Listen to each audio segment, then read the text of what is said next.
Este es un ciclo que organizamos desde el Museo de Arquitectura y Diseño del SCA en conjunto con la Comisión de Arquitectura de la Sociedad Central de Arquitectos. Y en este ciclo de conversaciones tenemos como objetivo tratar de generar este ámbito, ¿no?, para poder encontrarnos y debatir y reflexionar de manera multidisciplinar, un poco tomando como excusa este escenario que nos deja la pandemia y que de alguna manera lo que hace es poner más en evidencia o dar mayor visibilidad a una serie de problemáticas y situaciones vulnerables que ya están presentes en nuestras ciudades. Por eso, como queremos hablar de estas problemáticas, es que generamos este ciclo e invitamos a referentes de distintas disciplinas para poder debatir a partir de ejes temáticos específicos en cada encuentro. Y así de esta manera, por un lado, poder analizar un estado de situación y por otro tratar de generar una serie de proposiciones donde podamos redefinir las relaciones que estamos teniendo hoy con los espacios, con la ciudad y con los objetos a partir de las nuevas expectativas que se vienen generando. Hoy es nuestro segundo encuentro y en esta segunda charla tenemos como temática el paisaje, porque creemos que es fundamental pensar en el paisaje para poder desarrollar una conciencia urbana del territorio. Digo, en el contexto del paisaje urbano, que conjugamos naturaleza, historia y cultura, hay un valor que es especialmente presente en muchas de nuestras ciudades y que podemos construir a partir del trazado que ha hecho el agua en estas ciudades. Reconocer la relación que tenemos entre el diseño en el paisaje urbano con el paisaje hídrico es indispensable para poder entender las ciudades y las dinámicas y su transformación. Además, nos interesa poder aportar en la discusión de cómo enfrentar la condición hídrica en lo que son ahora nuestras ciudades contemporáneas. La mayoría de los procesos de urbanización hasta ahora no consideraron esto, y de alguna manera lo que pasó fue aumentar la vulnerabilidad hídrica y poner en crisis la sustentabilidad. Por eso, muchas de las soluciones hasta ahora se basaron en el control o en la transformación del territorio natural, y lo que hizo esta solución es, de alguna manera, ampliar las áreas o las superficies urbanas vulnerables a riesgos tanto de crecida de ríos como de lluvias. Por eso lo que queremos hacer es, de alguna manera, pensar en la construcción de un paradigma distinto, y entonces queremos basarnos en lo que sería reconocer y respetar las dinámicas y los rasgos esenciales de la naturaleza de lo que podríamos llamar los territorios del agua, ¿no? Y así poder apuntar a pensar en una construcción urbana más sustentable. Y desde ese lugar es que hoy convocamos a una mesa para poder hablar del paisaje hídrico como una nueva mirada, y para eso invitamos a Daniel Chaín para poder presentar y moderar esta mesa. Daniel es arquitecto, lo voy a presentar, por la Universidad de Buenos Aires, tiene un posgrado en Economía Urbana en la Universidad Torcuato Di Tella, y además, bueno, una extensa formación complementaria. Hoy ejerce la profesión en su consultora, en aspectos relacionados con la economía y el planeamiento urbano, en lo público y en lo privado, en infraestructura y en proyectos de arquitectura. Ha efectuado numerosos estudios urbanos y trabajos de infraestructura y realizado obras de arquitectura e ingeniería en el país y en el extranjero. Fue ministro de Desarrollo Urbano de la Ciudad Autónoma de Buenos Aires desde 2007 al 2015. Fue secretario de Obras Públicas de la Nación entre el 2015 y el 2017. Fue director del Instituto de Vivienda de la Ciudad Autónoma de Buenos Aires en el 2004. En la actualidad es vicepresidente de la Fundación Metropolitana, es miembro del Consejo Consultivo del Centro de Investigación de Políticas Urbanas y Vivienda de la Universidad Torcuato Di Tella, y es miembro de la Comisión Directiva de la Asociación de Empresarios de la Vivienda, participó en el Consejo Profesional de Arquitectura y Urbanismo, también fue presidente y miembro de distintos concursos organizados por la Sociedad Central de Arquitectos. En la Universidad de Buenos Aires es profesor y miembro del Consejo Académico del primer curso latinoamericano de especialización en hábitat y pobreza urbana, y sigue, pero no voy a continuar. Te presento, Daniel, para que pueda llevar adelante la charla de hoy. Gracias. Bueno, muchas gracias, Victoria, gracias, Rita, por la invitación, gracias a Marc y a la Asociación Central. Un placer estar aquí. Pero debo decir, buenas tardes a todos los demás, y veo muchos amigos que espero que en el próximo encuentro nos encontremos en el Salón del Mar todos juntos para vernos y poder saludarnos de otra manera. Mientras tanto, esta es una buena forma de relacionarnos y aquí estamos. Bueno, yo quiero hacer una pequeña reflexión, muy pequeña, para luego dejarlos a los expositores a que hablen, y que tiene que ver con que por qué, qué impone destinar este tiempo y esfuerzo a la temática que vamos a abordar hoy. Ya de alguna manera gran parte de esto que voy a decir adelantó Victoria. La existencia de diferentes áreas geográficas con diferentes problemáticas ambientales también tenemos que tenerlo en cuenta, porque no, digamos, por más que ahora podamos abarcar algunas áreas, no vamos a abarcar todas, y las cuestiones son distintas y las soluciones son diferentes. El concepto me parece lo más importante. La necesidad de creciente espacio público en ciudades que van sumando y han sumado población y densidad demográfica.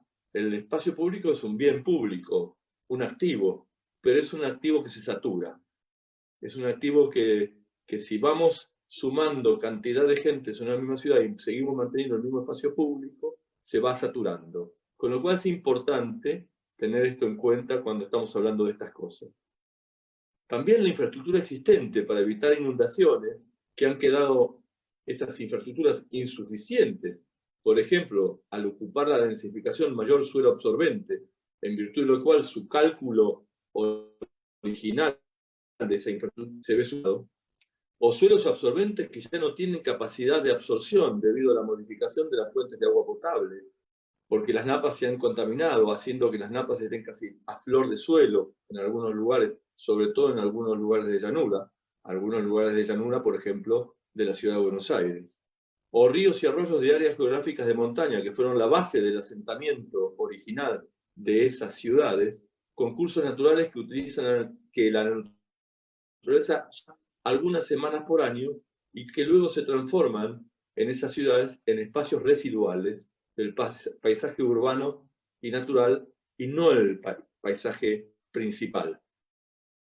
Más casos se pueden mencionar, pero creo que todos los que están participando hoy en esta charla comprenden el tenor del desafío y de las acciones que se necesitan encarar, y tenemos un grupo de expositores que pueden mostrar resultados con ejemplos de altísimo impacto al transformar estos problemas que hablábamos en bienes públicos, o sea, pasivos ambientales en algunos casos que se transforman en bienes públicos, o sea, en activos de la sociedad.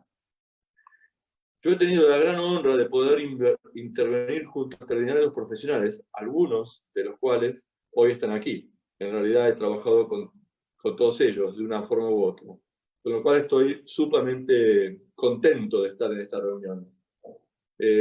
Estos proyectos, de cualquier manera, siempre son interdisciplinarios. Lo hacen posible la planificación, contando para ello con economistas, geógrafos, sociólogos, antropólogos, ingenieros, arquitectos, paisajistas, etc. Y muy especialmente la participación de la comunidad. Así que con esta línea de pensamiento creo que es suficiente para ser el moderador, no quiero extenderme más. Voy a presentar a los que van a hacer el primer grupo de presentación, que va a ser continuado. Van a ser 3 expositores, pero los 3 expositores lo van a hacer en continuado. Y la verdad que en este momento me pone muy, pero muy contento, primero que nada, presentar a Estela Iglesias Biarengui, con la cual he trabajado durante muchos años y que ha sido un placer enorme. Estela ha sido coordinadora de paisajes hídricos en el Gobierno Nacional, en la Dirección Nacional de Arquitectura. Ha sido coordinadora del área de paisaje en la Ciudad de Buenos Aires. Ha sido titular del módulo de paisaje urbano, carrera de especialización en planificación del paisaje, posgrado de la FADU. Ha sido coordinadora técnica de la carrera de diseño del paisaje, también en la Facultad de Arquitectura y Urbanismo de la UBA. Es socia activa del Centro Argentino de Arquitectos y Paisajistas. ha sido cointegrante del primer premio del diseño urbano institucional del Parque Hídrico de Quilmes, y tiene una cantidad de otros grandes premios al respecto. Ha sido responsable y coordinadora de publicaciones diversas, como el Libro Verde 1 y 2, y Buenos Aires Ciudad Verde para el Gobierno de la Ciudad de Buenos Aires. Ha sido integrante de la coordinación técnica del Manual de Desarrollo Urbano para la Ciudad de Buenos Aires. Ha sido participante de varios otros libros de la Universidad de Colombia, por ejemplo. Ha tenido el primer premio en el concurso del proyecto del Parque del Centro Cívico de la Cava. Y siguen, y siguen, y siguen una extensa profesión, y hoy es asesora paisajística de empresas y estudios de arquitectura, y desarrollándolo en forma privada, y tiene más de 500 intervenciones en campos, parques y jardines.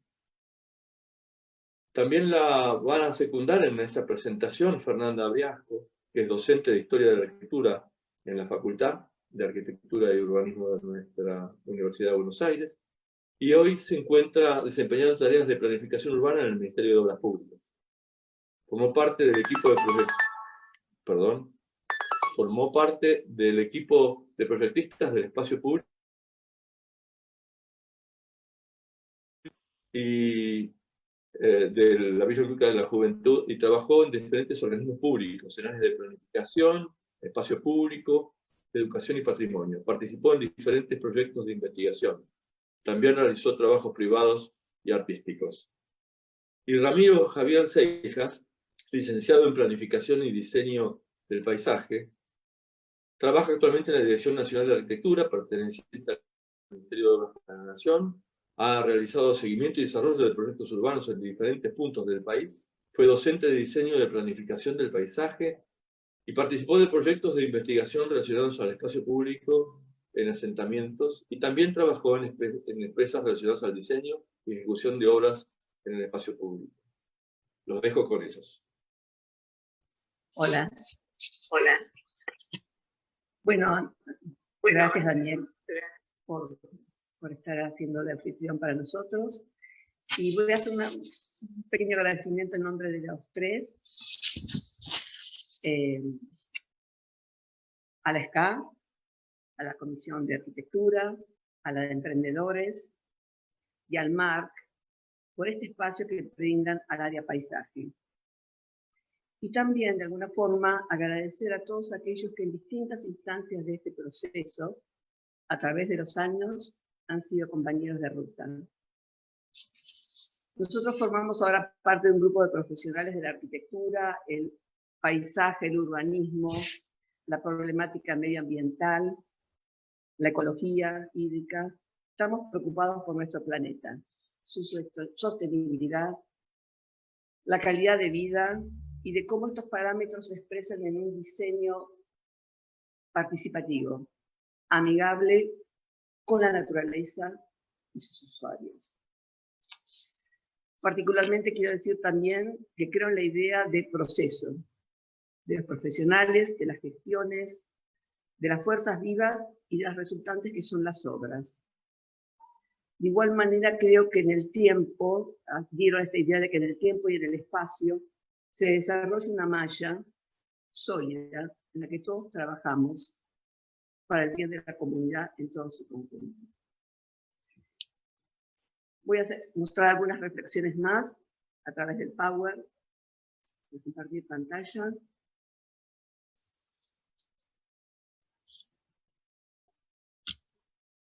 Ahí está. Bien. La primera filmina, quiero como una especie de homenaje o tener en cuenta a un personaje para mí muy importante, que fue Rachel Carson, bióloga americana.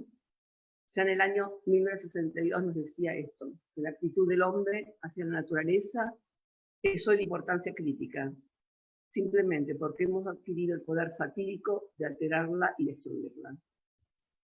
En honor a ella, de alguna forma, ella da pie a que la primera agencia de protección ambiental se cree en el mundo.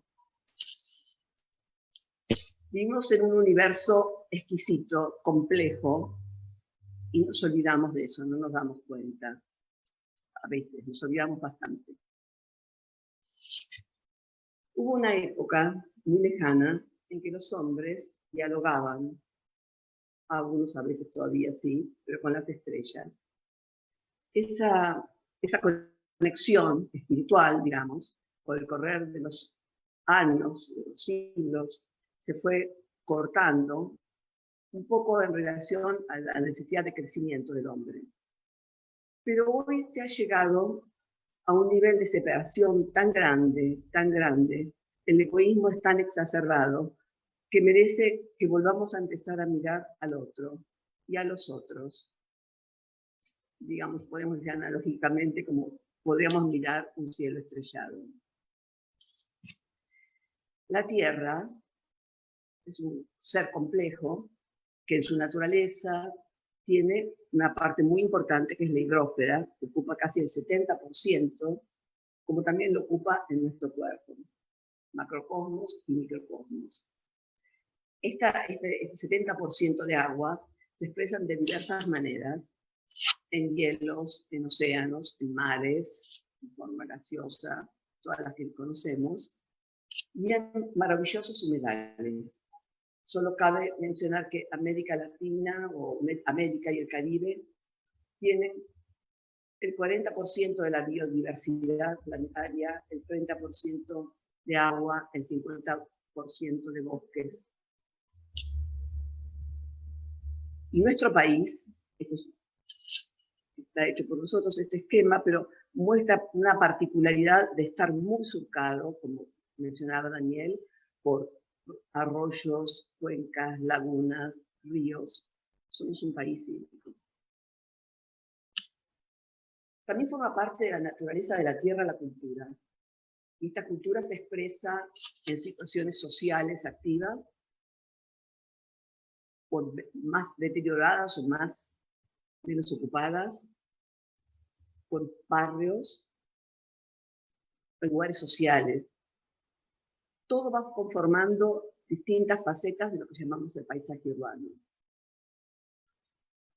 El hombre ha siempre tenido en su inconsciente el tema del agua, y en la relación de arquitectura y paisaje ha estado siempre presente, o muy presente. Costanera de Don Benito Carrasco, del 18, pionera, puesta en valor por el equipo de Novoa, Garay, en el 98, o en este fantástico parque central de Mendoza, de Ferrari, Becker y Flores. O en esta jornada costanera de Praga de hoy, con toda la tecnología del primer mundo. El agua es paz, cuando la respeto, cuando la tengo en cuenta, pero también es caos, como decía Victoria, cuando no conozco sus leyes o las quiero ignorar para mi conveniencia, cuando construyo sobre humedales barrios cerrados o impermeabilizo porque es mucho más sencillo los bordes costeros. Entonces, ¿qué podemos decir de qué es el paisaje en este momento? Podemos decir que es una experiencia dinámica, activa, con el hombre como partícipe necesario. ¿Y qué mejor respuesta que la que nos permite darnos cuenta que es posible trabajar en pos de, sin destruir al planeta? Y cómo lo hago, en pequeñas acciones siempre tenerlo presente. Si necesito incorporar caminos que sean permeables, que permitan la permeabilidad, o que si hay árboles añosos y yo pongo en remodelación un paseo como el de la 9 de julio, se respete el arbolado existente.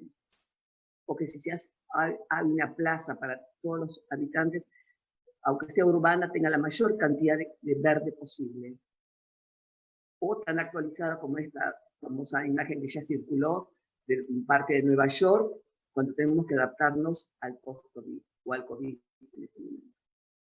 O cuando también el paisaje actúa en el tránsito diario de la gente en la urbe porteña. O cuando tengo que respetar lo fantástico que son los corredores biológicos que ya están instalados desde hace tantos años en Buenos Aires como el de Melián. O tener en cuenta que si existen árboles añosos preservarlos, darles la capacidad de absorción de agua que necesitan para seguir manteniendo su función ecológica. También me puedo decir que en este enfoque en el que estamos situados, debo trascender en el diseño la dualidad. Lindo, feo, me gusta, no me gusta. Debo resolver el diseño en función del hombre y del respeto por su medio ambiente. También tenemos que aceptar, ver, irremediablemente ha habido tomas de decisiones desacertadas. La sobrepoblación, la intensificación, la gran intensidad, como bien también decía Daniel, ha provocado islas de calor.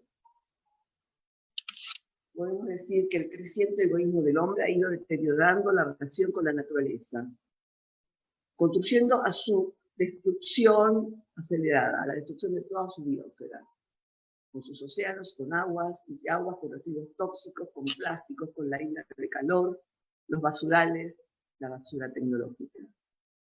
Esto hoy sigue pasando acá y en el mundo. El parque automotor, impresionante. Digamos que la vida orgánica sobre la Tierra, podemos decir analógicamente, que es como una delgada capa que puede verse como la piel de un gran organismo. La artificialidad de las concentraciones humanas, sus interconexiones, vías masivas de comunicación, representa una clara y creciente alteración de los tejidos. No solamente porque lo son, sino porque cuando se han desarrollado no se han tenido en cuenta lo ya existente. Esto nos compromete a trabajar en la dirección de un posible equilibrio, con las consecuencias que debería tener aparejados sobre los planes, programas y sus implementaciones. Las consecuencias son estos: la plata inundada, o la desertificación por la tala de bosques. Entonces la palabra sustentabilidad se abre a pautas más profundas de la economía urbana y de la ecología, en que lo que nos preocupa es el bienestar del hombre y del planeta, sobre los o mis intereses particulares. Entonces la resolución proyectual comienza a integrar pautas de preservación y de desarrollo de las capacidades de cada lugar. Este es un fantástico ejemplo de la Plaza Boedo, ganada el concurso por los arquitectos de Kogan, Castillo y Cabral, en que ellos preservaron el concepto de resiliencia y de ahorro energético por sobre todas las formas. Entonces, sobre el gran solado existente, se caló y se hizo esta fantástica plaza. O la 9 de julio con sus canteros verdes que siguen manteniéndose, o las terrazas verdes implementadas en las escuelas de Buenos Aires, o como tener en cuenta el borde del riachuelo preservándolo, o nuevos corredores verdes como el de Roosevelt, o toda esta nueva decisión del gobierno de la ciudad de Buenos Aires de tener las plazas con plantas nativas, aportando a la biodiversidad. La gran meta es lograr una mejor calidad de vida en un marco de conciencia planetaria. El desafío es ir hacia una arquitectura en paisajes sostenibles con nuevos diseños y expresiones. Ya como hace 12 años, ¿no?, el Parque Bullrich sentó precedentes de todo esto. Esto se hizo sobre un terreno degradado, con tierras de los subtes como aporte y apenas una pequeña capa de tierra negra. Hoy sigue vigente. O esta lámina que es de Tesina, de la hoy ya licenciada Celeste Iglesias, cuando ella ya miraba hace 12 años también que podía para su Jujuy natal haber un parque que contemplara y equilibrara las necesidades de la población y las del río.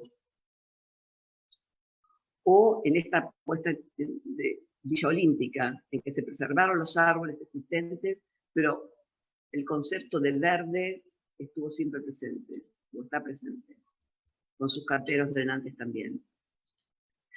En esa dirección, nosotros vemos que los paisajes cívicos se pueden manifestar o se manifiestan como una de las posibilidades de restituir el equilibrio deseado para la comunidad en su conjunto. teniendo como factor primordial al agua. Nos encontramos entonces acá frente a un panorama, algo de esto también adelantó bien Daniel, de encontrarnos en un país con unos paisajes exquisitos, en que el agua, por ausencia o por su presencia, nos hace de factor equilibrante. Nada más.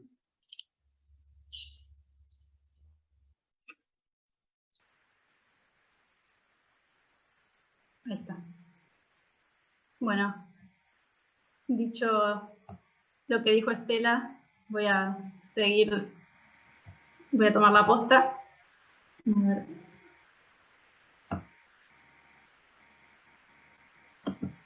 Ahí está. Bueno, aunque Estela haya agradecido, quiero agradecer también a todos por este espacio que es súper importante para nosotros, para contar un poco lo que hacemos, lo que nos gusta hacer. Y bueno, en ese sentido, en el que tenemos que recordar que los soportes de todos los asentamientos son naturales y que la urbanización es la que usa este soporte natural para conformar esa complejidad que es la ciudad, es que primero deberíamos revisar un poco lo que son los comportamientos naturales, ¿no? Bueno, no les cuento ninguna novedad cuando les muestro el ciclo hidrológico, que todos lo conocemos, pero bueno, donde tengo un sistema en equilibrio, cuando todos los elementos que lo componen funcionan como una homogeneidad, o sea, tengo suelos permeables, vegetación, permito la correcta circulación del agua, y obviamente tengo un sistema en desequilibrio cuando, por ahí por la urgencia de solucionar problemas concretos, no veo que estoy generando problemas en otro lado, digamos. Y bueno, y acá quiero citar una conocidísima frase de Jacques Cousteau, que decía que olvidamos que el ciclo del agua y el ciclo de la vida son uno mismo. Entonces, bueno, en ese sentido nuestra meta es prevenir, corregir, mitigar y compensar los impactos negativos de esas malas prácticas y del cambio climático, dando propuestas de calidad medioambiental y buscando que los sistemas se encuentren en este equilibrio. A ese paisaje en equilibrio que está como oscilando entre la naturaleza y un poco la tecnología y que está buscando esos puntos de armonía es lo que nosotros llamamos paisajes hídricos. Entonces, bueno, acá comienza la complejidad y el desafío de poder resolverlo. Y como contaba Daniel al principio de la charla, para poder pensar en un proyecto en equilibrio, de la misma manera que es importante tomar conciencia de los ciclos estos naturales, no podemos pasar por alto que también somos parte de una gran red con un montón de actores y que cada uno debe aportar desde su lugar. Nosotros también debemos funcionar como un único sistema al servicio de nuestras ciudades. Desde el usuario, la comunidad, el ciudadano, los agentes privados, los profesionales, los técnicos, el Estado, la gestión, todos. Y bueno, dentro de ese proceso más técnico, debemos entender que un proyecto en equilibrio se logra con la intervención de diferentes técnicos, ¿no? Donde cada uno aporta su expertise. Bueno, entonces nos preguntamos, ¿no? ¿Cómo podemos aportar desde nuestra disciplina? Bueno, primero aportando la mayor cantidad de espacios verdes que podamos. Y acá quiero recalcar la importancia de esto de la interrelación de las disciplinas, ¿no? Desde el punto cero deberían estar todos los actores pensando en pos de un proyecto mejor, de un proyecto en equilibrio, no hacia el final o por partes, sino desde cero cuando hay que proyectar, bueno, todos los actores deberían estar para poder resolver de la mejor manera. Bueno, respetar el ciclo natural del agua, reintroducir también la flora nativa para mejorar la biodiversidad y principalmente no dar respuestas proyectales automáticas, ¿no? Darnos tiempo para reflexionar sobre estas cuestiones. Bueno, si bien en esta exposición vamos a ver cuestiones más ligadas al espacio público, quiero recalcar también que la línea oficial no debería ser pensada como un límite, ¿no? Todos debemos ayudar a la mejoría de la calidad ambiental y por consiguiente al aumento del espacio verde. Bueno, y acá les voy a contar un poco una serie de componentes y recursos concretos que fuimos encontrando para dar respuesta a las particularidades de algunos proyectos que nos tocaron resolver. La mayoría de las estrategias que vamos a mostrar no son complejas, incluso pueden sonar bastante obvias, pero bueno, como podemos comprobar, no son las las que se suelen ver cuando caminamos. Bueno, esto de incluir terrazas verdes para disminuir la isla de calor, no solo por una cuestión ornamental, el tema de los solados también, que deben ser permeables, y no solo con la gran tecnología que hay de solados permeables, sino también los materiales que son tradicionales que pueden ser utilizados de una manera inteligente, ¿no? Después, bueno, en cuanto a la vegetación, nos conviene que sean nativas, es mucho más redituable porque tiene menor requerimiento hídrico, ¿no? Menor mantenimiento. Bueno, también los corredores verdes también ayudan a la biodiversidad. Y bueno, y las dos últimas estrategias son las que vienen de la mano. Una es pensar que el cordón no es la única alternativa para generar límites. Si sacamos, por ejemplo, el cordón de nuestra configuración tipológica de cuadra, o sencillamente lo interrumpimos, permitimos el libre escurrimiento hacia los canteros, ¿no? Y acá viene la última estrategia, que son los SUDs, que son el Sistema Urbano de Drenaje Sostenible, que vienen a ser canteros drenantes que tienen una configuración tal que sus sustratos tienen la capacidad de retener el agua de lluvia por un pequeño periodo para no saturar el sistema de desagüe. Esto funciona como un ralentizador. Obviamente también tenemos que prestar atención a qué vegetación es la que ponemos. Tiene que ser vegetación palustre que soporte, digamos, estar bajo el agua por unas horas. Y lo que quiero dejar en claro es que el uso de estas estrategias no pueden ser usadas independientemente, ¿no? A los sistemas de drenaje tradicional. No es casual que haya mencionado muchas veces la palabra ayuda, porque estos sistemas también funcionan juntos, entendidos como un único sistema, que ayuda a la mitigación del impacto. Bueno, dicho esto, voy a empezar a contar ejemplos concretos en los cuales estuvimos trabajando. En el 2014 trabajé para el gobierno de la ciudad, con Estela también, y un hermoso equipo para el proyecto del espacio público para la Villa Olímpica de la Juventud. Este es el corte que utilizamos para resolver las cuadras. El corte también se encuentra en el Libro Verde de la Ciudad de Buenos Aires, que es un compendio de buenas prácticas urbanas. Bueno, en las calles de la villa no hay cordones, permitiendo que el agua escurra libremente hacia el cantero drenante. El cantero drenante tiene vegetación palustre y todos los desagües de los edificios van a parar a este cantero, y todos los edificios también tienen terrazas verdes. Con esa solución lo que ganábamos es aliviar el caudal de agua que le llega al sistema pluvial, el cual en una lluvia intensa puede saturarse, ¿no? Acá vemos el corte ya con la obra casi finalizada, la vegetación estaba recién plantada, acá ya con la vegetación más crecida. Y acá, bueno, vemos al mismo corte ya entrando en acción, con una lluvia fuerte, con la vegetación recién plantada, por eso también se ve que no está muy afianzada. Bueno, y acá vemos la solución que planteamos para los bulevares, que sabemos, bueno, que el no uso del cordón puede generar ciertas dificultades viales, entonces lo que hicimos fue interrumpir este cordón, permitiendo que el agua igual pueda circular libremente hacia el cantero del corredor verde y drenante, ¿no? Que tanto nos gusta.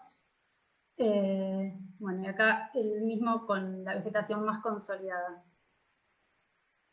Estos son los centros de manzana de la urbanización. El proyecto básicamente fue llevar el agua hacia el centro a través de desniveles, y el mismo estaba conformado por sectores de canteros drenantes y hormigones drenantes, y el funcionamiento era como una pileta, la cual tenía una rejilla perimetral, y cuando el receptáculo de agua se saturaba, el agua llegaba a la rejilla, evitando el ingreso a las plantas bajas y no saturando el sistema de drenaje. Y cerrando los proyectos realizados formando parte del gobierno de la ciudad, quería mostrar el solado de esta plaza, que fue realizado por colegas de la oficina, y recalcar en esto de que para encontrar soluciones inteligentes no solo contamos con nuevas y sofisticadas tecnologías, sino que también se pueden encontrar recursos conocidos y comunes, ¿no? Para utilizarlos de una manera sustentable. Bueno, y trabajando ya para el Ministerio del Interior, Obras Públicas y Viviendas, dentro de lo que es la Dirección Nacional de Arquitectura, nos tocó ver proyectos de centralidades. a lo largo de todo el país. Y nos sorprendía la cantidad de ciudades que proponían para sus calles de convivencia el modelo del microcentro porteño, hasta con los mismos Volardo, Bala, siendo obviamente que sus problemáticas son completamente diferentes. Y bueno, en esto de no dar respuestas automáticas, nuestras propuestas para estas calles de convivencia, en el caso de ser ciudades con acequia, como vemos en este croquis, era en lo posible mantenerlas, ponerlas en valor, incluir una superficie verde, sin interrumpir obviamente el paso peatonal, los canteros drenantes, calles sin cordón o con cordón interrumpido, como vimos en la Villa Olímpica. Bueno, acá cambiamos drásticamente la escala, que también hemos visto soluciones propuestas para bordes costeros y cauces de río, y acá, bueno, vamos viendo cómo el oleaje va horadando las costas, ¿no? Y para estos casos lo que proponíamos era una resolución que no interfiera con la dinámica del agua. En este caso propusimos el uso de una malla que afiance la vegetación y consolide el borde con la misma, y una vez pasado el tiempo, esta malla queda como atrapada en las capas de vegetación. Y en vez de utilizar, por ejemplo, una baranda para delimitar el paso del usuario, utilizábamos vegetación con diferentes magnitudes para alentar o desalentar el acercamiento al río, ¿no? Bueno, este es otro proyecto de la misma mano de estas propuestas de borde costero más blandas. Tenemos el caso de Villa de Soto en Córdoba, que era una puesta en valor de 2 kilómetros de costa, y nuestra propuesta se basó en tener una decisión, un impacto mínimo sobre la costa del río, ¿no? Que estaba muy poco intervenida, y a la vez proteger los márgenes urbanos porque estaban muy cerca de la cota de inundación. Entonces lo que se incluyó fue una berma es como una pequeña lomada de contención con un sistema de clapetas que permita que el agua salga pero que no entre. Y la altura de esta berma estaba en función de la cota de inundación, de la cota de recurrencia de cada 25 años. Bueno, y así protegimos a la urbanización de estas inundaciones, ¿no? Y bueno, voy a terminar la charla mostrando el proyecto del parque hídrico que hicimos para los humedales de Quilmes. Acá nuestra premisa fue conservar los paisajes preexistentes y las características naturales, ¿no? Generando un espacio público sin interrumpir el ciclo del agua. A través de los diagnósticos del sector se detectaron que había zonas que preservar y otras zonas que estaban más degradadas. Por ejemplo, encontramos una zona de basurales y allí decidimos que sería nuestro grado de intervención máxima, y ahí proponíamos un área de concientización ambiental, huertas orgánicas, fitorremediación para el saneamiento del agua. Y por otro lado, lo que propusimos eran 2 circulaciones. Una, que son las que tienen los puntitos rojos, era a nivel del terreno, que en una eventual crecida podría permanecer bajo el agua, y la otra, que era hacia la costa, que son las que están en azul, eran unas pasarelas elevadas por sobre la cota de inundación para permitir el acceso al parque cuando el mismo se encuentre con una crecida del río. Y bueno, y con este proyecto sacamos el primer premio de FADEA Saint-Gobain 2017 en la categoría de sustentabilidad. Y bueno, para concluir, lo que quería traer estas imágenes que estuvieron circulando por las redes con estas frases sobre las problemáticas que estamos atravesando y la normalidad. Y creo que no es casual que si hacemos un paneo muy general a través de toda esta cantidad de charlas que surgieron de la pandemia, encontramos un denominador común que dice que el cambio no puede ser individual. O sea que si yo hago un solado permeable en mi vereda, el mundo no va a cambiar, desgraciadamente. Pero si logramos que esas pequeñas acciones se repliquen y vayan tomando diferentes escalas, se abre una nueva posibilidad. Y también pensando en una frase que leí de David Quammen, que dice que el origen de la problemática reside en los comportamientos ecodepredadores que nos condenan. Él esto lo dice criticando al modelo de producción. Yo creo que como profesionales que construyen ciudad deberíamos estar muy atentos a no proyectar sin darnos cuenta diseños ecodepredadores. Y bueno, y con esto cierro y le paso la posta a Rami.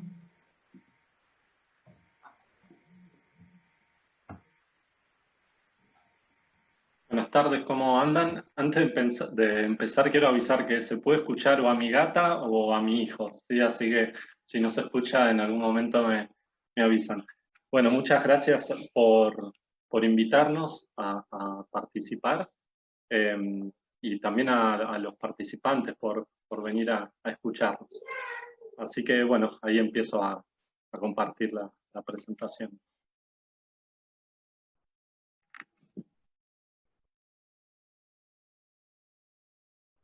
Bueno, como Fer venía contando diferentes estrategias de diferentes escalas, en este caso voy a contar un ejemplo de una macroescala, de una escala mayor, ¿sí? Ese proyecto es el Parque Sarmiento, en donde nuestro aporte fue darle una característica de parque y espacio público a una intervención que buscaba resolver una problemática de inundaciones en el parque, en el barrio de Saavedra, ¿sí?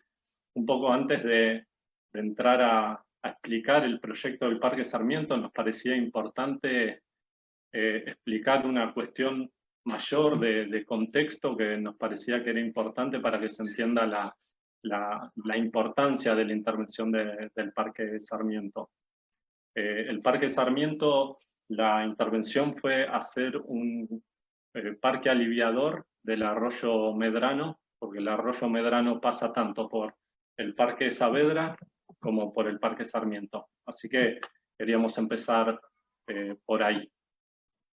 Bueno, como mencionó Daniel, la ciudad de Buenos Aires tiene diferentes arroyos que, aunque en la actualidad no sean prácticamente imperceptibles, se encuentran por debajo del suelo. Obviamente originalmente estaban a cielo abierto y en la actualidad no se pueden ver.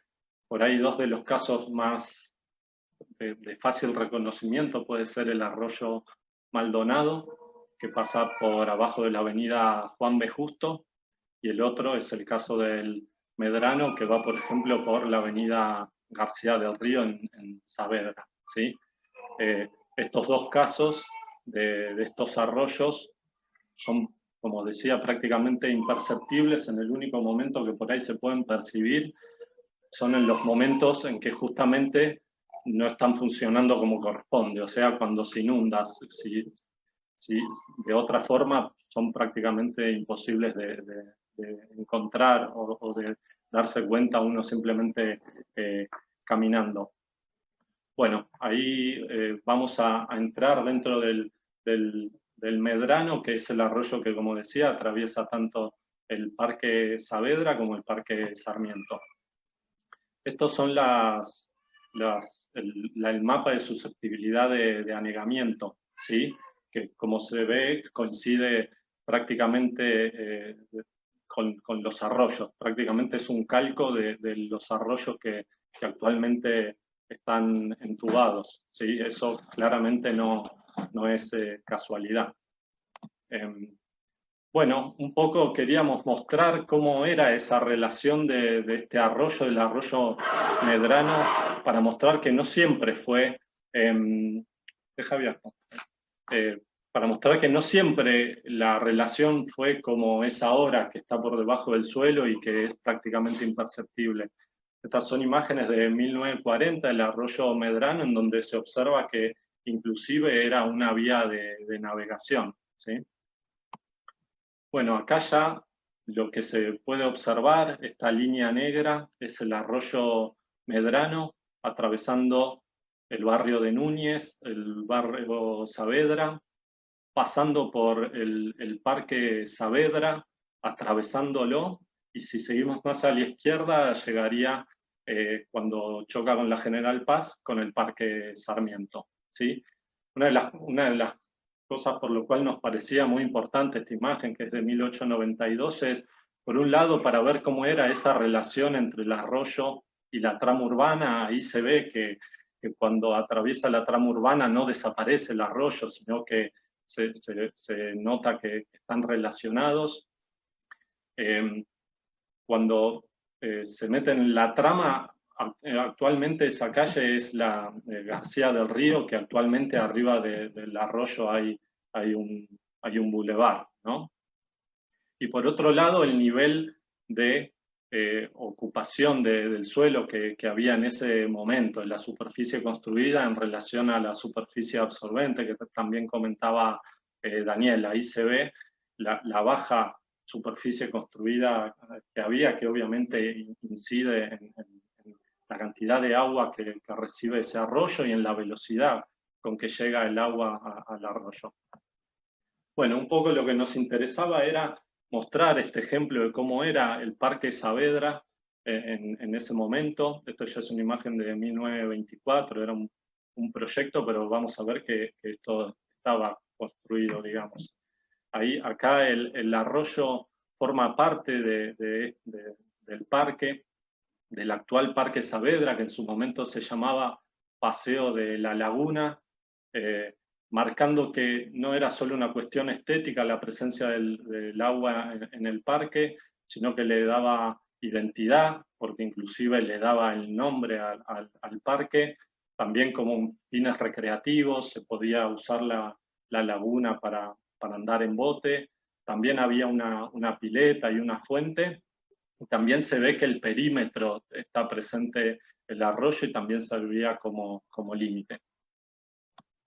Acá se ve una imagen de 1940 donde se ve concretamente que cómo llegaba el arroyo al parque, cómo lo atravesaba, cómo lo bordeaba, cómo generaba esa laguna, y también hacia la derecha se puede ver la presencia del arroyo en García del Río.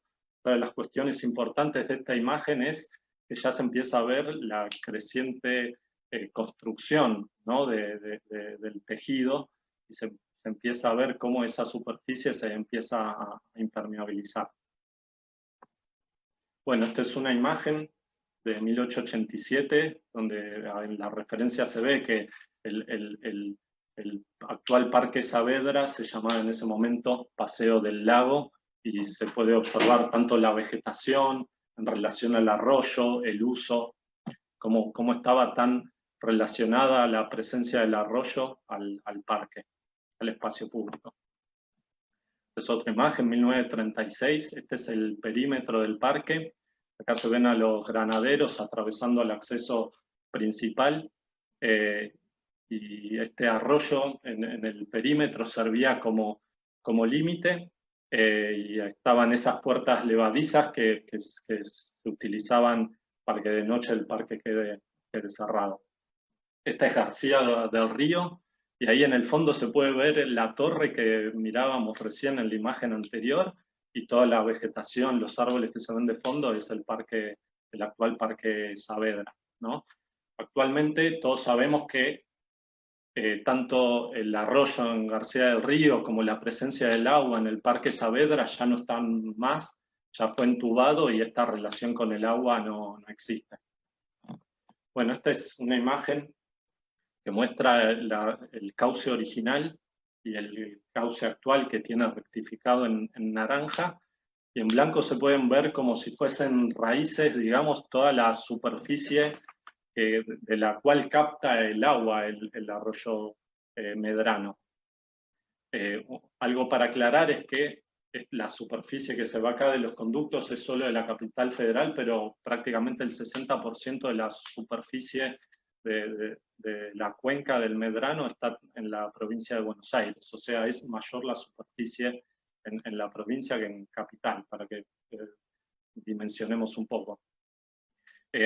Acá ya en esta imagen obviamente se puede ver, que es una imagen actual, cómo está ocupada esa superficie e impermeabilizada, ¿no? Bueno, ya ahora sí empezamos a entrar en el Parque Sarmiento.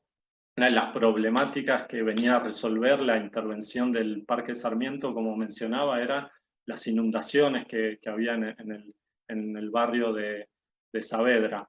Algunas cuestiones que mencionábamos, como la creciente impermeabilización del suelo, que genera que el agua cuando llueve llegue más rápido al Medrano entubado, sumado a que, por ejemplo, esta superficie del Parque Sarmiento y de Tecnópolis originalmente eran bañados y humedales, y que posteriormente fueron rellenados.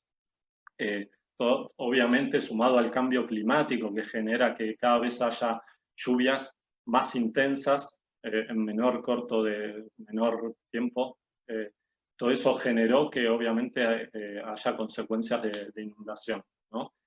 Una inundación muy grande fue en el 2013, que inclusive fue especialmente intensa en el Medrano, en la cuenca del Medrano, inclusive fallecieron personas.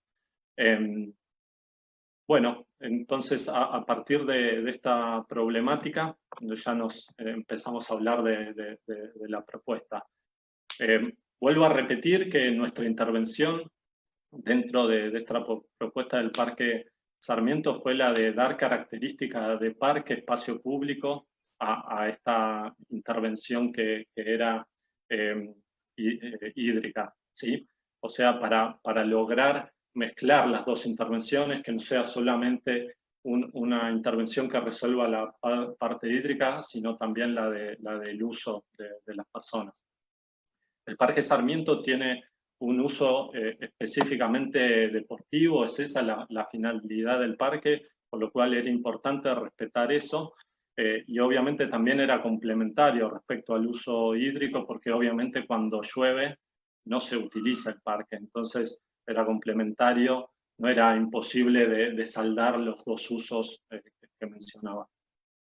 Bueno, la intervención concretamente fue perforar al Medrano que atraviesa, como atravesaba antes al Parque Saavedra, bueno, pasa también por el Parque Sarmiento, también entubado en la actualidad. Entonces la intervención fue perforar al arroyo Medrano para que cuando este esté colapsado se empiecen a inundar diferentes sectores del parque. Esos sectores son estos 3 sectores que están marcados en verde, por lo cual se requirió hacer una excavación para lograr que se concentre, digamos, las inundaciones en esos 3 sectores. Esto es una nota de La Nación de esa época. El parque, esta intervención se ejecutó entre el 2014 y el 2015. A la izquierda se puede ver en el corte cómo el arroyo está entubado, y abajo a la izquierda se puede ver cómo en el esquema cómo se hizo esa excavación para permitir que el agua ingrese. A la derecha los esquemas muestran cómo progresivamente, a medida que el Medrano se colapsa, obviamente esto es con lluvias excepcionales, no es siempre cuando llueve, sino solo en lluvias excepcionales. Cuando el Medrano colapsa, al perforarse, el agua ingresa a estos pozos, ¿sí? Bueno, este es un esquema también de funcionamiento.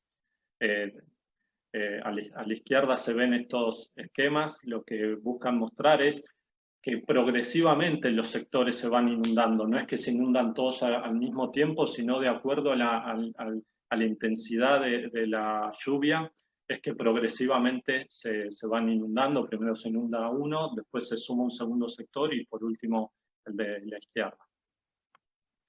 Bueno, esto fue una imagen que sacamos durante la obra. La imagen de abajo muestra justamente uno de esos sectores cuando hubo una lluvia muy intensa y ya estaba perforado. Esto era durante la obra, no estaba la obra terminada, y se pudo comprobar cómo efectivamente funcionó, ¿no? Porque la idea era justamente que pase esto, que cuando haya una lluvia muy intensa se inunde este parque. Y arriba es una imagen de 2 horas después que las lluvias ya habían parado, cómo el espacio rápidamente se liberó del agua. Una cuestión importante a marcar es que no requiere la intervención de compuertas que dependen ni de tecnología ni del hombre, simplemente por presión el agua ingresa y por gravedad y por pendiente el agua vuelve a ingresar al arroyo, ¿sí? Bueno, estos son algunos datos para dimensionar. Se intervino 90.000 metros cuadrados, que representaron 295.000 metros cúbicos de capacidad de reservorio de agua. Se plantaron 850 árboles, y dentro de estos pozos se incorporaron 5 canchas de fútbol 11 y 2 canchas de fútbol 5. Bueno, entonces una imagen de obra también para dimensionar la escala que tenían estos espacios. Este es uno de los 3 sectores que se intervino. Y esto ya es imagen de la obra terminada. Es el mismo sector que se veía en la imagen anterior. Bueno, claramente el uso por la característica del parque tenía que ser deportivo. Mismo en esta superficie ya había canchas de fútbol anteriormente, también había estacionamientos, pero se decidió que finalmente sean específicamente canchas de fútbol. Toda esta superficie está entre 3 metros y medio por debajo del nivel.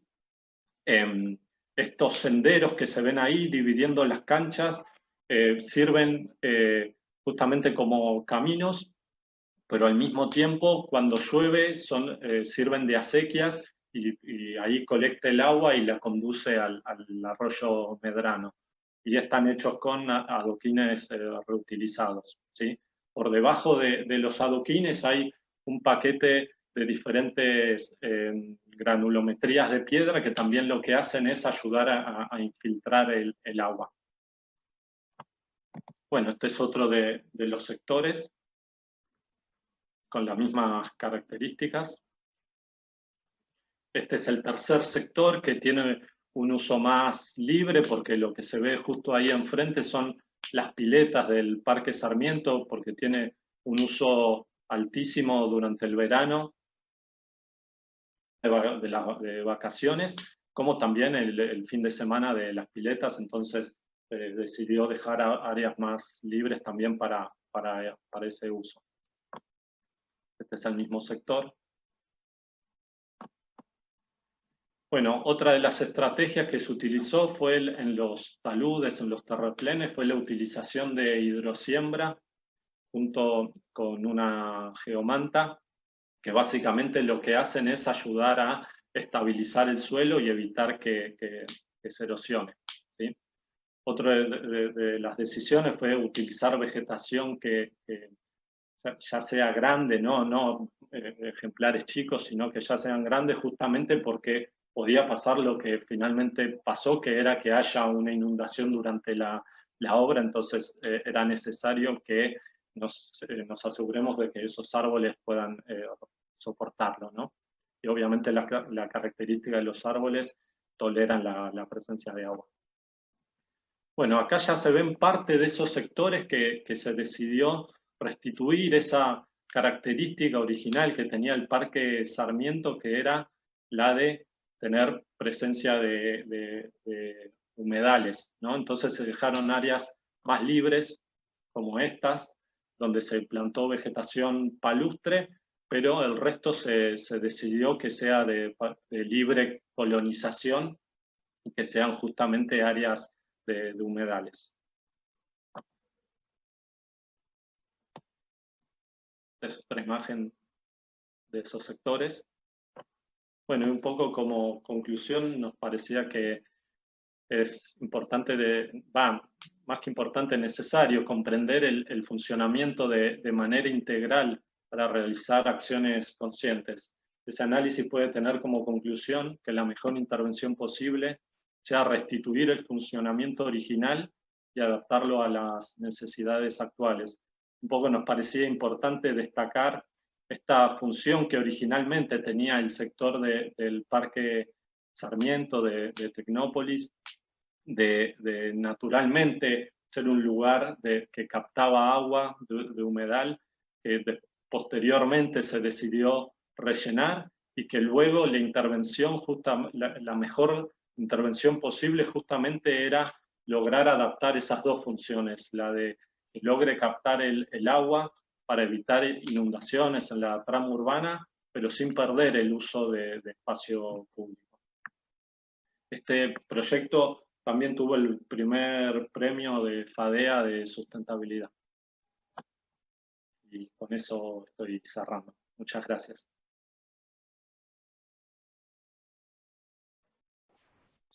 Bueno, muchas gracias. Geniales las 3 intervenciones y la presentación. Voy a a presentar ahora al arquitecto Jorge, egresado de la Universidad de Córdoba, fue 2 veces presidente del Colegio de Arquitectos de Jujuy. Su trabajo... Ahí está Raúl Jorge. Daniel, no se te escuchó nada, si querés hablar de nuevo. Bueno, buenas noches a todo el panel. Muchas gracias de invitarnos. Lo justo para que no pasarle. Bueno, la primera tiene que ver con el plano de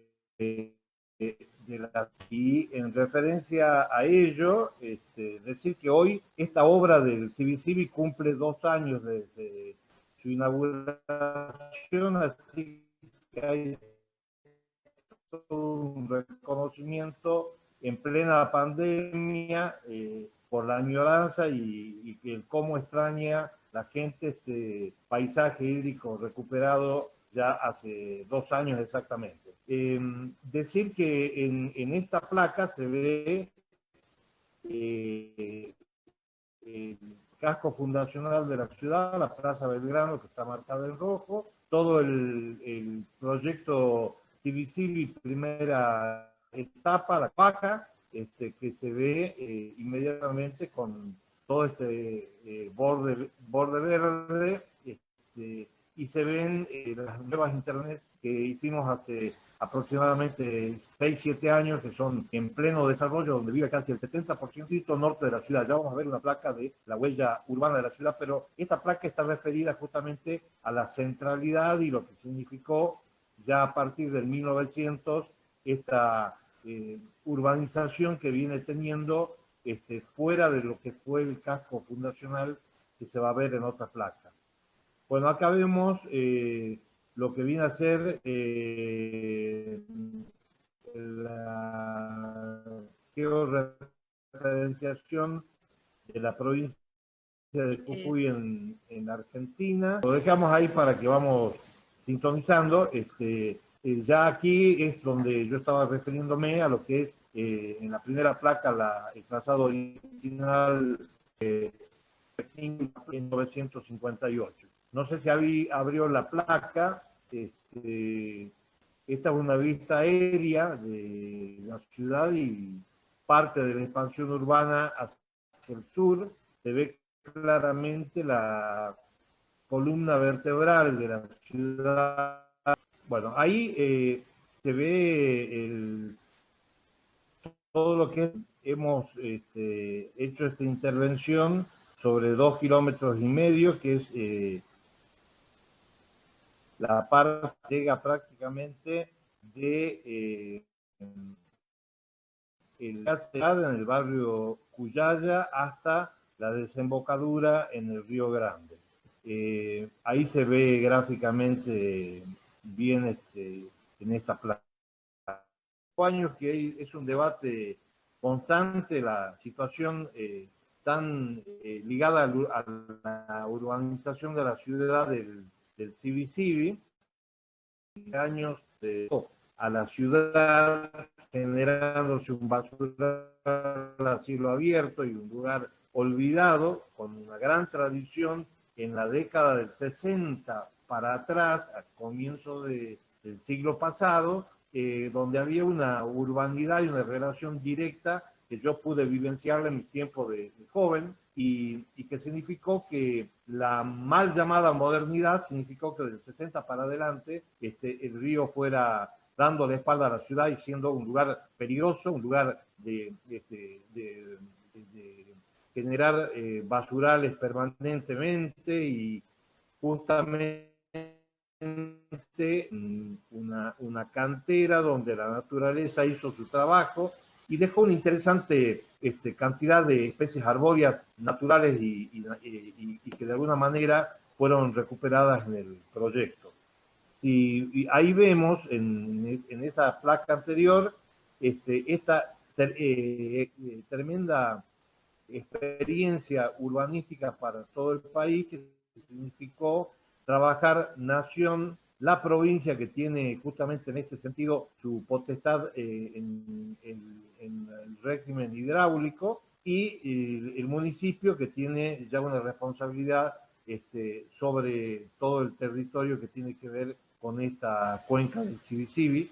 El Sibisibi, por otro lado, se llamó durante mucho tiempo Río Chico, pero ese nombre que nos pareció importantísimo para que recupere su identidad es un nombre quichua y que tiene que ver con la vida anterior a la colonización de la ciudad, donde habían asentamientos humanos importantísimos. Así que no solo la recuperación y generar este proyecto, sino también recuperar la identidad de lo que siempre fue esta parte de la ciudad tan directamente ligada al centro fundacional de San Salvador de Jujuy. Bueno, asimismo, ahí se ve el río de Gran Pendiente, un río de cuencas típicas de montaña, el tratamiento de la cuenca baja, donde también nos impulsa, por supuesto, nuevos desafíos. En esta placa ya se ve un sistema de corredores verdes a los cuales se integra con más de 20 hectáreas. En la parte superior a la izquierda se ve lo que es el Parque San Martín, que tiene 8 hectáreas, que es un parque de 1900, de tantos que hizo TAIS en todo el país y que, bueno, significó prácticamente que en 120 años la ciudad no tuviera espacios verdes de escala de parque, con lo cual, bueno, el proyecto tomó una importancia y fundamentalmente un apoyo de dos amigos que están ahí en el panel, de Daniel Taín y Jorge Sábato, que interpretaron y ayudaron en esa base fundamental que fue aprobar el proyecto, participar de él con sus equipos y también ayudarnos con la financiación, que sin eso hubiera sido imposible lograr este resultado. Bueno, aquí en esta placa está, digamos, la base de 3 estudios fundamentales, que es el hidrológico. Acá había toda una sensación por las 5 o 6 veces que es el río por año en el periodo estival, que ha habido una estigmatización que era imposible cualquier proyecto. Desafiamos esto con un proyecto que ya lo voy a explicar, que tiene que ver con terrazas al más fiel estilo incaico, pero justamente en lo hidrológico. Nos referimos justamente a 3 terrazas, una para que justamente sea la resiliente a la actividad hidrológica del río, la factibilidad ambiental, que significó no solo potenciar todo lo que la naturaleza hizo, prácticamente dejando el 90% de las especies arbóreas tal cual estaban, mejorándolas, haciéndole podas correctivas, y trabajar con la participación de muchos sectores de la ciudad a través de audiencias públicas que terminaron de darle fuerza al proyecto y terminar desde abril del 2016 en prácticamente 120 días el proyecto ejecutivo, que fue rápidamente también con la ayuda de los amigos de Nación aprobados y también rápidamente nos procedimos a licitar la obra, que fue en el año 16, no se podía empezar la obra hasta abril del 17. Ahí se ven algunas imágenes de que había, ahí en alguna placa se ve hasta gente que habitaba bajo los puentes y que hubo que hacer todo el inferior, donde se ve ancho promedio por calle, pequeño arroyo de casi todos los días del año, y significó un ancho de cálculo de 1,5 metros de alto por... Bueno, contándolo en forma muy acotada por los tiempos que hay, el río Sibisibi, un río tradicional, con toda la complejidad, con asentamientos aledaños, que marcó siempre una historia y una tradición en Jujuy, no solamente por su belleza, sino por ante las torrenciales lluvias, el aluvión de agua que desbordaba. Entonces era el caso típico en que había que conjugar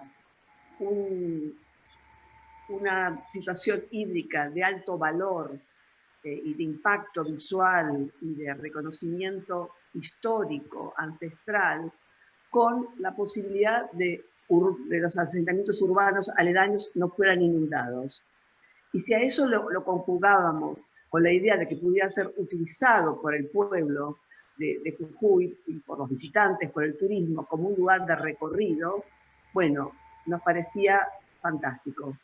La provincia de Jujuy presentó un proyecto, se ajustó desde Nación, y lo que se construyó es lo que, si pasamos las imágenes, es un lugar de paseo, de recreación, que a semejanza, como explicaba Fernanda, con el Parque Hídrico de Quilmes, cuando el río hace su presencia, cuando aparece en escena, no se usa el parque.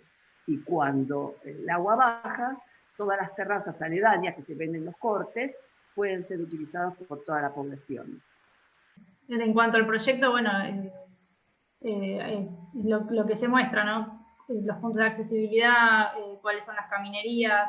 Hay que pensar también que como el río cuando llega de una manera con un caudal muy fuerte, entonces bueno, también hay que pensar en cuáles son los materiales que se utilizan para que después de pasado el río y bajada la cota de agua, también puedan seguir estando ahí, ¿no? Entonces también eso era un desafío, qué materiales se utilizan para acompañar esta intervención. Una de las estrategias era esto de las terrazas, ¿no? Que está la terraza superior a nivel urbano y después hay terrazas subsiguientes hasta llegar al río y, bueno, justamente esas terrazas, de acuerdo al grado de inundación, van quedando desafectadas paulatinamente, ¿no?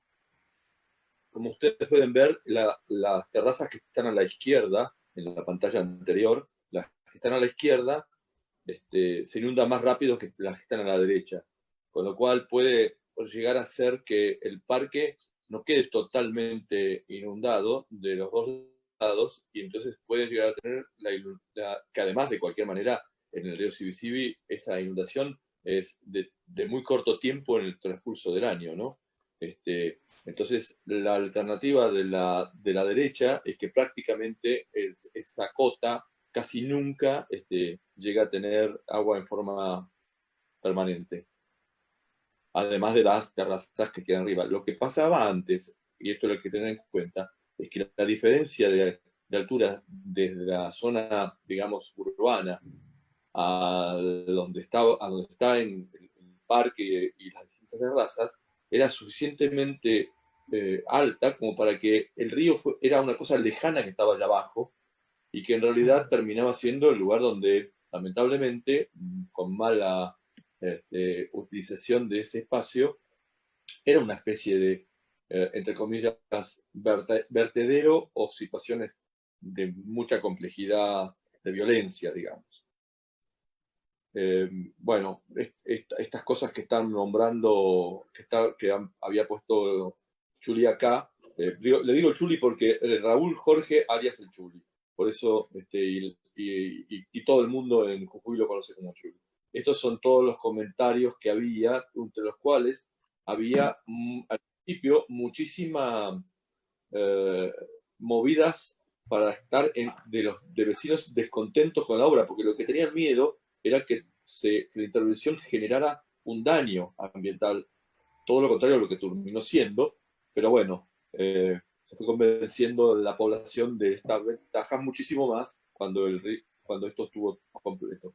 Bueno, ahí se ve como la implementación de gaviones y piedras para rellenar obviamente esos gaviones, tanto a nivel superficial, que se llaman colchonetas, como para ir salvando esos diferentes niveles y que obviamente sirvan de defensa para que no se erosionen las diferentes terrazas. Sí, esto va de la mano de estas soluciones que hablábamos, ¿no? De qué estrategias podemos usar para que el río no se lleve todo, ¿no? Porque si lo hacemos de hormigón tal vez se va degradando. En cambio, con el permiso, con este sistema de gaviones, lo que logramos es que el agua pueda circular entre estos gaviones y se pueda ir también. Por eso se utilizó este sistema. Sí, esto es lo que le contaba un poco Daniel, que la mayor parte del tiempo el río está abajo, entonces es una pena que no se aproveche como un espacio público de calidad que es. Entonces, eso es lo que se logró. Una consulta, ¿los puentes estaban ya integrados en la trama o agregaron puentes? O... No, los puentes están hechos de muchísimo tiempo atrás y eran puentes que en realidad entiendo que son de hace más de 30 años, que eran puentes absolutamente pasantes, o sea, ignoraban que existía, era simplemente para pasar de un lado al otro, ¿verdad, Raúl? Juli, sí, ahí estoy. Sí, ahí, bueno, quiero decirles que se hicieron hace 6, 7 años, también formó parte de nuestra gestión, tenía que ver con unir el sur ya tan denso en cuanto a su población y a su estructura urbana al centro de la ciudad donde se concentran las actividades administrativas. Por eso también, bueno, esto tuvo que ver con grandes cambios urbanísticos en toda la ciudad.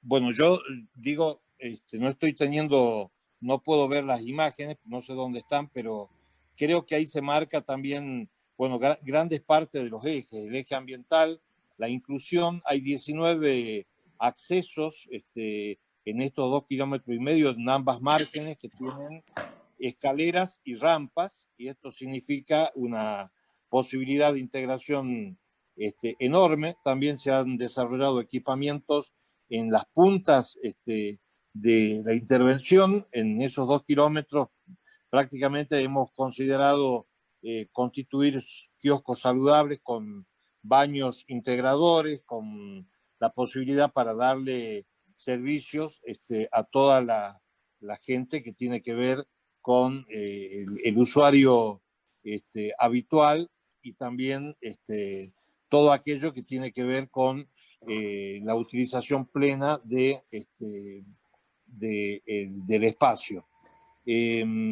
Después un poco lo que tiene que ver con la intervención ya urbanísticas, ciclovías que recorren prácticamente los 2,5 kilómetros y sendas peatonales, gimnasios urbanos, juegos recreacionales y plazas para los niños, y esto, bueno, ha significado ya un proceso de activación y de utilización plena de identificación con la ciudad de todo el río. Ahí, si llegamos a la placa de apropiación, hay una vivencia también con el sistema de iluminación y seguridad. Hay 24 cámaras de seguridad con Zoom que están activados por la policía de la provincia, que colabora con la seguridad permanente. En los 2 años hemos tenido 3 hechos de robos de celulares, fueron detenidas inmediatamente la gente. Hay un protocolo de activación muy importante con policías que andan en bici, a caballo, y que también están conectados con esa central de monitoreo permanente, y que también significa que cualquier problema de violencia delictivo sean detenidos cualquiera de los puentes, porque inmediatamente llegan los patrulleros y esto también le da una seguridad adicional. El sistema de iluminación es de LED y si las luces se cargan con baterías solares, con lo cual no hay un solo cable que entra al río. Era uno de los estigmas, el crecimiento, como se pueden ver en las placas, en esas 5 o 6 días al año, significaban también en la gran oposición que tuvo inicialmente el proyecto, de casi un 74% de los vecinos que se consultaban, era el temor a las crecientes y y fundamentalmente a cualquier problema con el tema de la energía eléctrica, con lo cual también se dio una seguridad adicional al proyecto. En este momento también, como un avance para toda la apropiación y la generación también de páginas web y de organizaciones, instituciones que inmediatamente se acoplaron al proyecto, como Asociación de Amigos del Río, y otras entidades que tienen que ver con la vida de recreación, de la vida saludable, la utilización plena de el lugar como expansión y también como lugar natural para la expresión de la cultura. Desarrollamos un anfiteatro donde, que es el anfiteatro de las lavanderas, que es lo que también le dio identidad al río. Hay una famosa samba de Castilla y Leguizamón, las lavanderas del Río Chico, que significó una etapa hasta la década del 60 de más o menos 100 lavanderas que se ganaban la vida lavando ropa en el río, lavando para otras familias, y esto significó también en algún momento la necesidad de algún intendente de relocalizarlas, cosa que las lavanderas y la modernidad de las máquinas de lavar ropa las dejaron de lado, pero también significó en la tradición una cuestión tan apropiada que también hoy tienen ya en el parque un monumento donde hay 3 lavanderas con un perrito que son también un motivo de concentración permanente.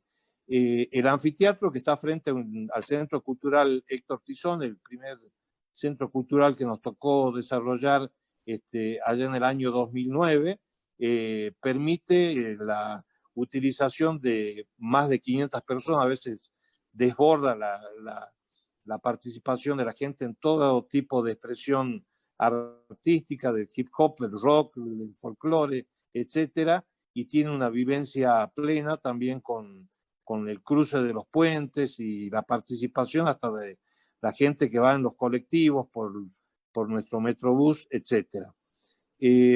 Bueno, yo sin tener control sobre cómo va la cosa. Bueno, estamos justamente con la foto sobre los anfiteatros.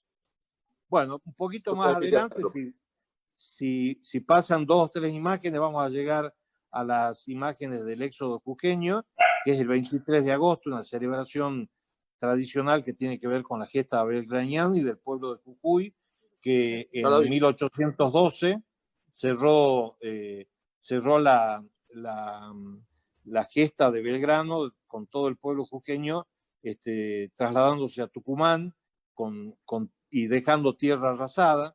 Ahí en el parque se hace la quema simbólica de la ciudad, en la primera terraza, en la terraza hídrica, y participan más de 30.000 vecinos de toda esta celebración. Yo creo que en algún momento, no sé si Daniel o Jorge estuvieron para esas fechas por aquí, pero bueno, hay toda una actividad muy participativa. La gente desfila emulando al general Belgrano y a todo el pueblo de Jujuy, a caballos, en carretas, y participan desde los niños hasta los ancianos con toda esa escenografía tan histórica y que da una identidad muy especial a toda la ciudad.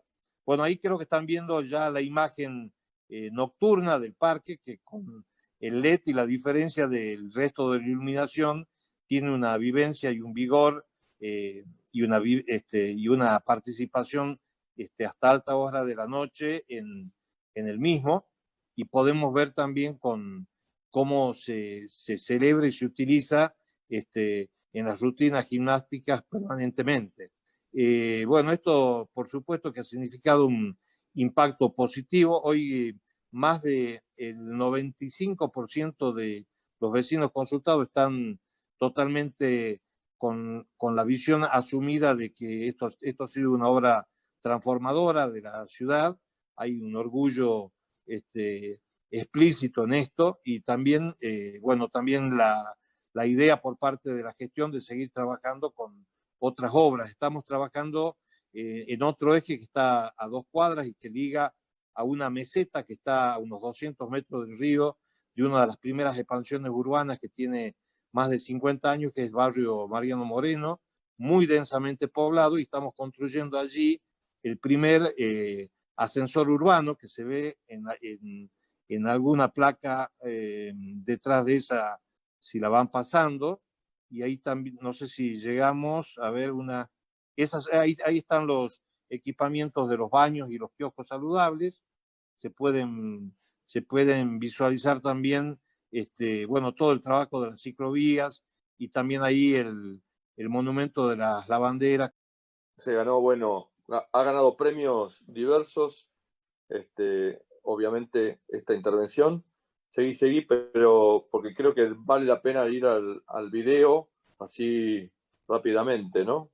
Creo que ya se comprendió el sistema, con lo cual, si pasamos el video ahora, que tenía preparado el arquitecto Jorge. Dale, ahí lo paso. Fantástico. Ahí. Bien.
Bueno, yo que he visto la película esa es mucho más interesante y se ve que en el Zoom no se ve bien, con lo cual tal vez después en el canal se podría poner aparte del Zoom y verla bien para aquellos que la quieran apreciar.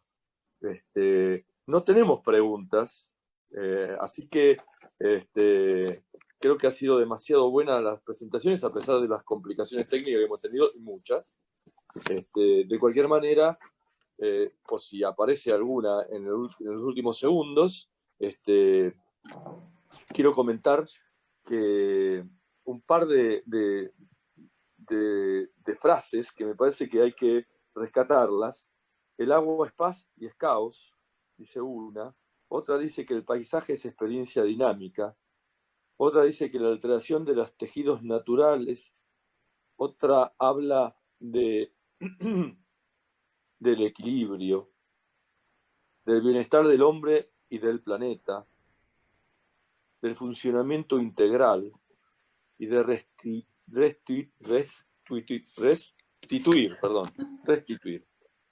Lo que define, creo que a mí me gustaría poner, para que si alguien quiere reflexionar de los expositores, que pareciera ver que lo que veníamos haciendo, porque esto se vino haciendo en Jujuy, en la ciudad, en otros lugares, durante un tiempo anterior a que hayamos recibido este regalo de la pandemia.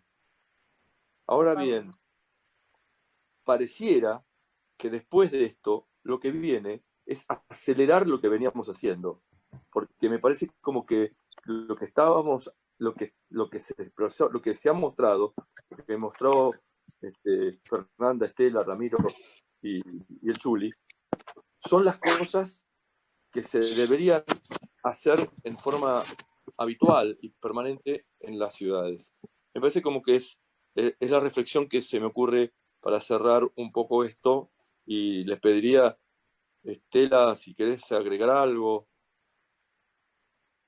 No, solamente algo que ya mencionó de una manera, creo que Fernanda, que es que nosotros en este caso nos estábamos refiriendo al espacio público o situaciones urbanas o semiurbanas o rurales grandes, pero que esta conciencia planetaria empieza desde mi pequeño jardín renante, o sea, mi cuadra en mi pequeño corredor verde. O sea que la conciencia planetaria significa que en cada acción, en cada momento yo estoy aplicando estos conceptos de macroescala en algo muy asequible. De la sumatoria de todo esto, si yo saco bien la basura, si no ensucio los sumideros, si no inundo excesivamente la cazoleta de los árboles, los porteros todos los días, y los mantengo, etcétera, etcétera. Esta pequeña conciencia diaria es esta suma de voluntades o de lucecitas que finalmente puedan coadyuvar. Creo que eso es muy importante porque si no me quedo como tranquilo pensando, bueno, que hagan las grandes obras. No, todos debemos ayudar en esta dirección. Creo que en esa reflexión que haces en la calidad de arquitectos que también proyectamos no ciudades, sino a veces una simple unidad de vivienda, en todo eso también es importante tener presente lo que estabas comentando. Juli, extraordinario a pesar de los problemas, porque lo extraordinario es lo hecho, no es presentar lo hecho, sino lo hecho. Y lo hecho es el río Sibisibi y ese parque maravilloso. No sé si querés comentar algo más. Sí, pedirles disculpas, bueno, por todas las interrupciones. Creo que si se llega a ver la idea, vamos a colgar un link especial en la página del municipio para quienes quieran investigar, ver esta presentación más directamente. El lunes, martes ya lo vamos a tener colgado. De todas maneras, creo que lo más importante eran las últimas placas. Este fue un proyecto muy combatido. Yo digo, como decía Jauretche, por las onceras argentinas, la política, que es la peor de todas, porque uno puede escuchar a los ambientalistas, a la gente que puede defender la naturaleza, y el tiempo nos dio la razón de que estábamos como si fuéramos Quijote desafiando algo que estaba metido en la cabeza de todos los jujeños, que era imposible. Tuvimos que desafiar y prácticamente estar también sufriendo y padeciendo los distintos veranos con cada una de las lluvias, gente que iba especialmente a ver cómo se llevaba todo el agua, y cosa que no pasó y funcionó perfectamente lo hídrico y todo el desafío que hicimos. Así que para nosotros es una cuestión emblemática. Hoy fue un día de muchas felicitaciones en las redes por los 2 años de Sibisibi y por todo lo que tiene que ver con este desafío que tomamos y que creo que tiene que ser también el motivo de arranque. Hemos tenido también muchas consultas de otras ciudades que también tienen los ríos en el estado deplorable que tenía en el río nuestra ciudad, y esto, bueno, significa que vale la pena el desafío, vale la pena tomar ejes que tienen que ver con una visión de lo humano, de lo social, y como le gusta decir a Daniel y emular a Sarmiento, que me gustaría que lo diga él, el valor de un parque, del espacio público. Yo les agradezco mucho y bueno, estaré siempre atento a los requerimientos de ustedes para cuando sea la ocasión. Y que cuídense mucho. El país necesita de los arquitectos. Ahora. Sí, que el país necesita de los arquitectos, así que nos cuidemos. Gracias. Fernanda, Ramiro, sí, ¿quieren comentar algo más ustedes? No más no otra cosa que ya no se haya dicho, pero sí en pensar en esto de no dar respuestas automáticas. Creo que yo me quedé con eso, que creo que todos los proyectos que vimos son fruto de eso, ¿no? De no dar respuestas automáticas y compartimentadas. No hay solución Sibisibi solo con ingenieros, no hay solución Sibisibi solo con arquitectos. Creo que es parte de esto de lo que hablaba un poco de que todo tiene que ser en conjunto y un ecosistema en equilibrio. No más que eso. Sí, por mi parte, sí, compartir eso que dijo Fernanda. Me parece que es importante darnos cuenta que todas estas intervenciones, al margen de por ahí algunas obras más grandes, pero digamos todas las estrategias que se tienen en cuenta, tranquilamente se pueden implementar para todo tipo de obras urbanas y también dentro del tejido. Entonces me parece que es importante tomar en cuenta eso y darnos cuenta que sí, desde donde nos toca intervenir como proyectistas es importante estar conscientes y tenerlo en cuenta. Hay una sola pregunta que tengo, que es ¿cuáles fueron las especies que se plantaron en el Cibi-Cibi? Son todas Sí. especies autóctonas, lapachos, tarcos, jacarandá, sauces y fundamentalmente crespones, que son prácticamente ya especies que tienen muy buen timing para tomarse a la naturaleza existente. Son las que estaban en parte de este 95% de vegetación que se dejó y que hizo la naturaleza en tanto tiempo. Bueno, yo creo que dada la hora, no sé, Victoria, si estás de acuerdo, Sí. estamos cerrando. Sí, yo creo que Vamos a cerrar, Rita, sí. antes de pedirte que el cierre, que creo que así estabas Sí. vos, yo quiero hacer un agradecimiento tremendo a los 4 por la tarea y les agradezco en algunas referencias que no son más que de la buena voluntad de cada uno de ustedes, pero sí quiero agradecer a alguien más, que es a un gran amigo y compañero de todos estos desafíos profesionales y de gestión, que es Jorge Sabato. Con lo cual, negro, gracias, y gracias, Rita, vos cerrás. no, agradecerles, me pareció súper interesante, sobre todo el respeto en el paisajismo hacia la naturaleza, tomando lo que la naturaleza te está pidiendo, y creo que esta pandemia nos enseñó que la naturaleza tiene una capacidad de regeneración a pesar del maltrato que le hacemos los habitantes del planeta. Y en ese sentido creo que nos ha enseñado eso, y que realmente la falta de ese espacio verde y del encierro nos pone locos, así que esperemos que pronto se termine esta cuarentena y podamos ir al Cibi-Cibi, a todos esos espacios maravillosos a pasear y a disfrutar del verde y de la vida. Gracias a todos por participar, y los esperamos el próximo mes en otra reunión de temática, y bueno, muchas gracias a ustedes por el trabajo que hacen. Hasta pronto y nos vemos. Gracias Y a todos. una cosa que me olvidé, que alguien me había marcado, que en realidad este trabajo es conjunto entre varias comisiones, gracias a la Comisión de Emprendedores, a Luis Albornoz, que anda por ahí, a Jorge Sábato, bueno, Daniel, que también está, y que se sumen a las comisiones de la SCA a trabajar, y la Comisión de Arquitectura y Diseño, y el MARC, así que bueno, siempre está bueno el trabajo en la SCA. Así que bueno, gracias.